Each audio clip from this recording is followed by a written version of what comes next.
terkait jumlah data kriminalitas maupun pengungkapan kasus yang ditangani oleh Satreskrim Polres Tual. Pada kesempatan ini saya sampaikan bahwa kami dari Polres Tual ada menangani sejumlah kasus yang masuk, baik itu laporan polisi maupun pengaduan dari bulan Januari sampai dengan bulan Februari. Ada sebanyak 26 laporan polisi yang kami terima dan semua dalam proses lidik maupun sidik atau proses hukum. Kemudian dari 26 LP kita telah menahan 4 orang tahanan, 2 kasus penganiayaan dan 2 kasus kaitan dengan senjata tajam. Jumlah barang bukti ada 9 yang ada di depan rekan-rekan ini. Nanti kita akan sampaikan nanti barang bukti apa saja. Barang bukti ini yang digunakan oleh para pelaku.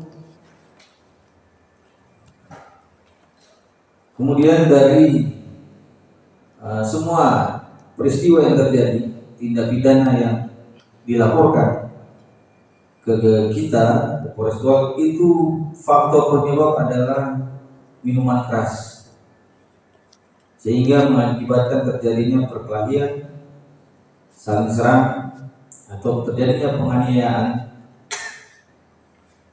dan dilaporkan ke pihak kepolisian, dalam hal ini Polres Tual.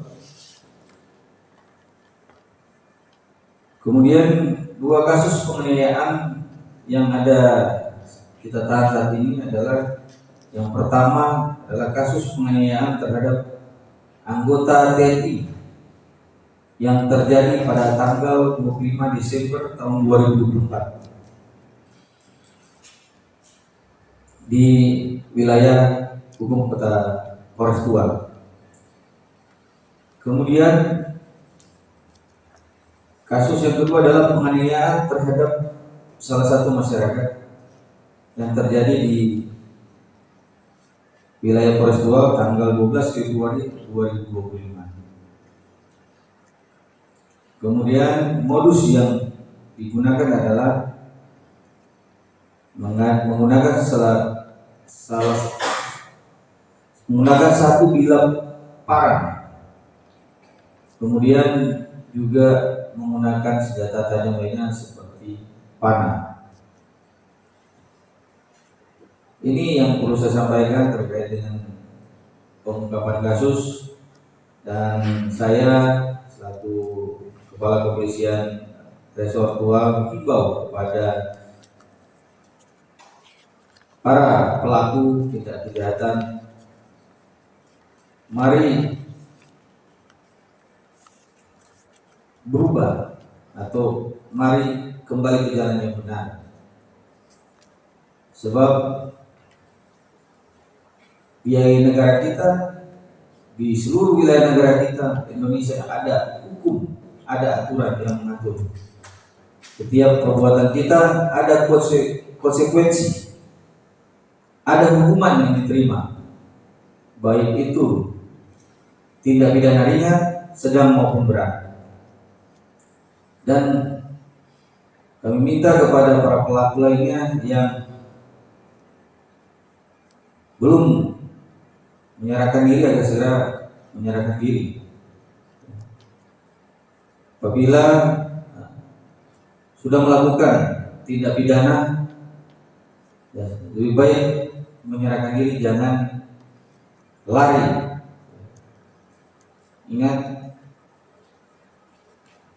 kasus tidak akan selesai begitu saja. Tetap kita akan proses. Apabila kita menemukan barang bukti yang baru, petunjuk yang baru, atau keberadaan para tersangka, kita akan cari, kita tangkap, kita bawa, dan kita proses sesuai dengan hukum yang seberat-beratnya. Kemudian saya mengimbau kepada masyarakat di wilayah Kota Tual, tolong jaga diri masing-masing, hindari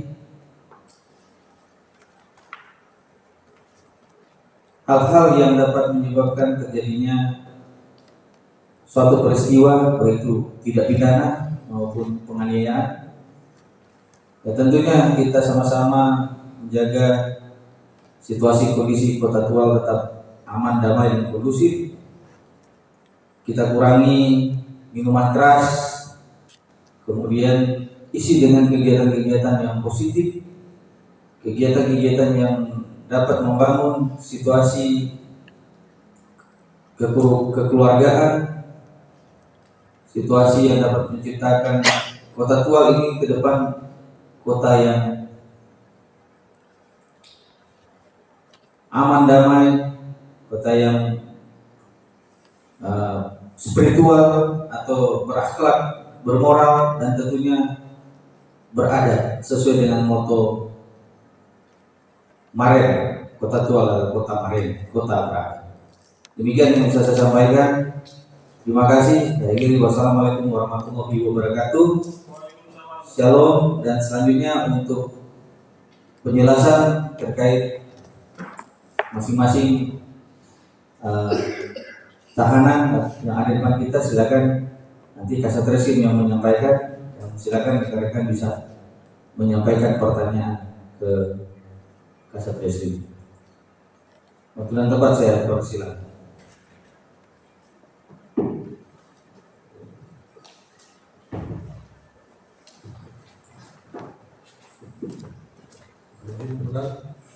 Terima kasih atas waktunya. Assalamualaikum warahmatullahi wabarakatuh. Shalom. Om Swastiastu. Yang kami hormati Bapak Kapolres Tual, Bapak Kabak Bapak Kasih Propam, para perwira, para kanit, serta rekan-rekan media yang hadir pada kesempatan sore hari ini. Ada beberapa perkara yang akan saya sampaikan terkait penanganannya, khususnya 4 perkara yang sedang kita lakukan penahanan terhadap tersangka. Yang pertama, dari beberapa perkara ini 3 diantaranya adalah perkara yang terjadi pada tahun 2024. Jadi 3 tersangka dari 3 perkara ini dari perkara tahun 2024 yang belum tahap 2, namun sudah di proses penyidikan, tinggal menunggu P21 dan tahap 2. Kemudian 1 tersangka dari kasus yang baru saja terjadi bulan Februari tahun 2025. Jadi untuk informasi, di tahun 2025 ini bulan Januari dan Februari sudah disampaikan Bapak Kapolres, sudah ada laporan masuk, laporan polisi sebanyak 26 perkara. Kemudian 6 diantaranya kita sudah selesai, 1 sudah tahap 2, 5 diantaranya RJ, Restoratif Justice.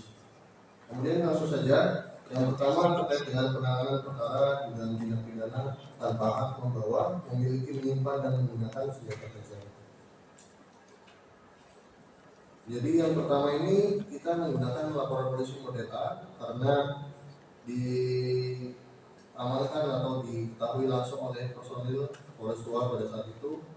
Jadi pada tanggal 11 Desember tahun 2024, tersangka pada saat itu berpapasan dengan seorang anggota Polri di daerah sekitar Jalan Balai Kota Tual. Kemudian sempat berselisih, lalu tersangka ini diamankan oleh anggota Polres Tual yang lain ke kantor. Kemudian sesampainya di kantor, tersangka sempat meminta izin untuk masuk ke kamar mandi menggunakan toilet. Nah, setelah itu toilet yang baru saja digunakan oleh tersangka itu digunakan oleh anggota.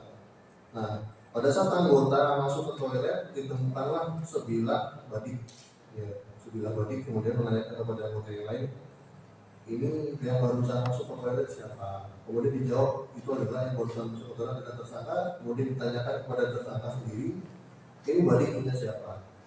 Nah, kemudian tersangka menjawab itu adalah miliknya. Jadi diduga badik tersebut akan digunakan untuk melakukan upaya-upaya melawan hukum. Akhirnya kita dari anggota tersebut memproses, membuat laporan polisi model A. Kemudian kita lakukan proses penangkapan dan penahanan terhadap tersangka. Itu yang pertama. Kemudian yang kedua, ini sama perkara tanpa hak membawa, menyimpan dan menggunakan senjata tajam juga. Jadi tanggal 9 Desember tahun 2024 ini laporan model B yang TKP-nya itu di Dusun Dumar, Kecamatan Pulau Dula Selatan, Kota Tua, tepatnya di depan bengkel handphone pada pukul 23.00. Pada saat itu tersangka menaiki sepeda motor, kemudian sambil membawa tas, kemudian terjatuh di area tersebut. Disaksikan oleh seorang saksi yang akhirnya karena melihat tersangka jatuh menghubungi saudaranya. Pada saat saudaranya tiba di TKP, mengecek tas yang dibawa oleh tersangka ini, ternyata ditemukan beberapa pucuk anak panah. Ya, karena menemukan hal tersebut, akhirnya saksi membawa tersangka dan barang bukti ke Polres Suar untuk diproses lebih lanjut. Itu. Kemudian yang ketiga, laporan polisi terkait dengan penganiayaan dengan menggunakan sajam, sebilah parang, dan juga termasuk kita terapkan juga undang-undang darurat juga karena menggunakan senjata tajam dengan korban seorang anggota TNI yang berdinas di Yonif 735 maksudnya. Jadi waktunya pada tanggal 25 Desember 2024 sekitar pukul 3.00 WIB bertempat di Desa Omitel, Kecamatan Pulau Dula Utara, Kota Tua, tepatnya di rumah salah satu warga korban Omitel, korban William George Waryaka atau Waryaka. Jadi pada saat itu korban sempat karena tinggal di daerah tersebut melihat pelaku atau tersangka dengan rekan-rekannya sedang minum-minum, kemudian mereka terlibat cekcok, kemudian tersangka membacok korban dari arah belakang yang disaksikan oleh saksi yang lain. Kemudian pada hari itu juga pelaku kami amankan, kami proses, kami tangkap dan tahan dengan BB sebilah parang. Itu sudah kita proses, sementara masih dalam pemenuhan P19 karena korban juga informasinya masih dirujuk ke Jakarta ya, RSPAD. Jadi kita masih berkoordinasi dengan kejaksaan untuk kelengkapan berkasnya. Kemudian yang terakhir, ini kasus yang baru saja terjadi bulan Februari 2025 pada tanggal 12 Februari 2025 sekitar pukul 4.00 WIB bertempat di Kompleks UPD Kecamatan Pulau Dula Selatan, Kota Tua. Ini kita terapkan pasal 351 juga dengan dilapis dengan undang-undang darurat. Jadi pada saat waktu dan tempat tersebut korban sedang bermain HP di depan rumahnya, kemudian datang tersangka bersama rekannya berboncengan, ya. Tersangka dengan rekannya berboncengan menggunakan sepeda motor. Kemudian tersangka ini duduk di belakang, posisinya dibonceng, sempat melintas di depan korban secara pelan-pelan mengamati. Kemudian yang kedua kali ketika melintas langsung dari tersangka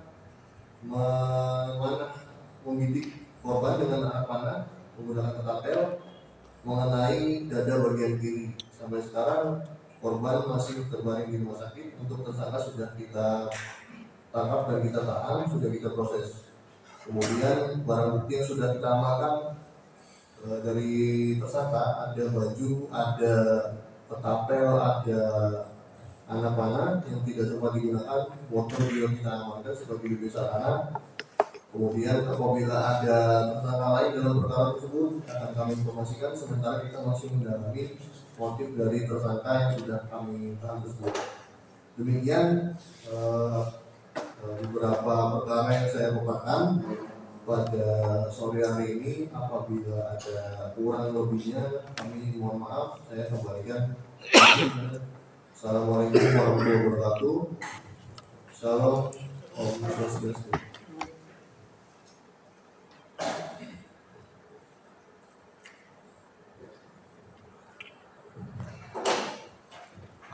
Ya silakan, ada yang mau bertanya silakan. Sampai kita dulukan barang bukti ya.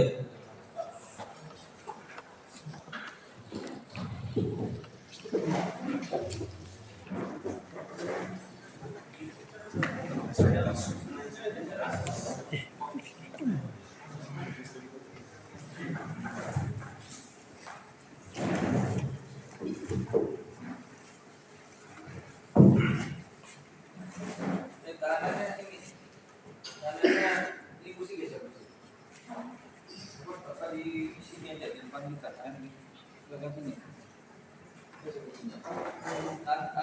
ke sana, ngadap ke wartawan. Ngadap ke depan semua. Maju sini, maju lagi, maju.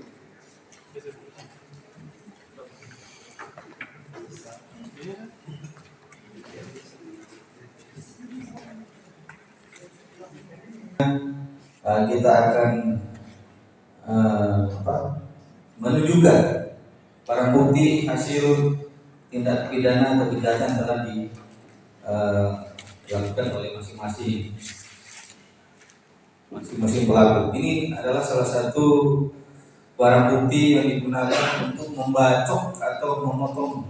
Kalau sini kalau orang timur bilang potong, memotong korban pada saat terjadi perkelahian. Kemudian ini ada juga alat yang digunakan. Ini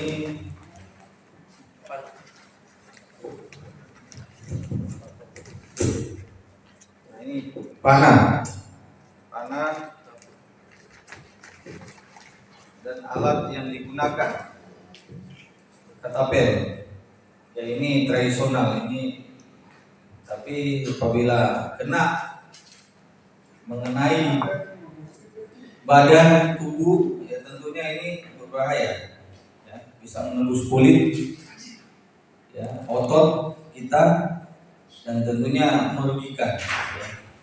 Jadi ini masih ada dijual, ya, kita sita. Kemudian ini ada badik yang digunakan untuk bisa buat melukai orang lain.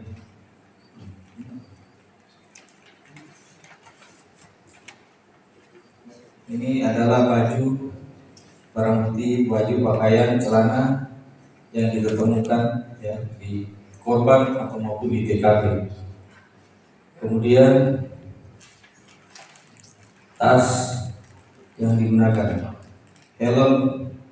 Nah, selanjutnya kita tanya langsung, ya, kita wawancara langsung ke tahanannya. Pak siapa namanya? Panggilan? Inisial A. Apa yang dilakukan?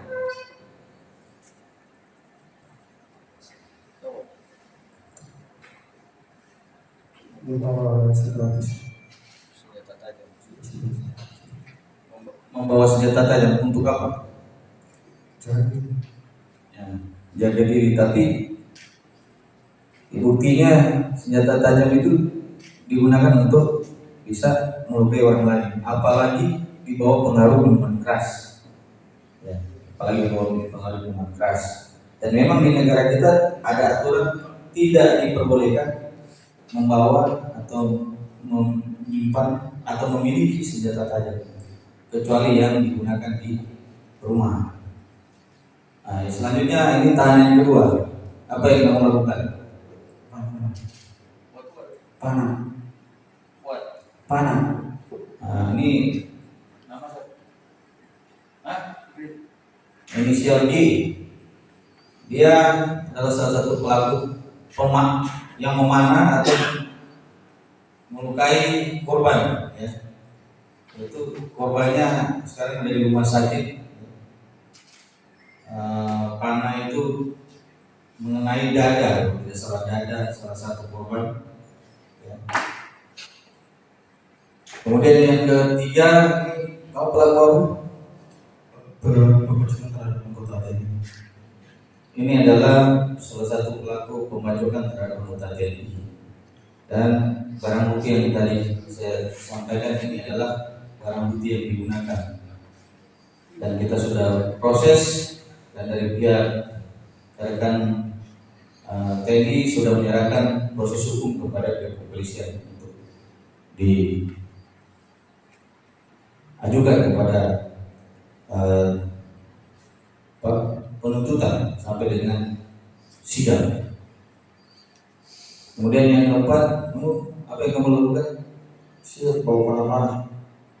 Nah, ini salah satu juga pelaku yang sungguh merasakan masyarakat di Kota Tua, sering melakukan aksi mengancam masyarakat, malam hari bawa panah, melakukan panah, memanah orang yang tidak bersalah, kadang-kadang jadi korban.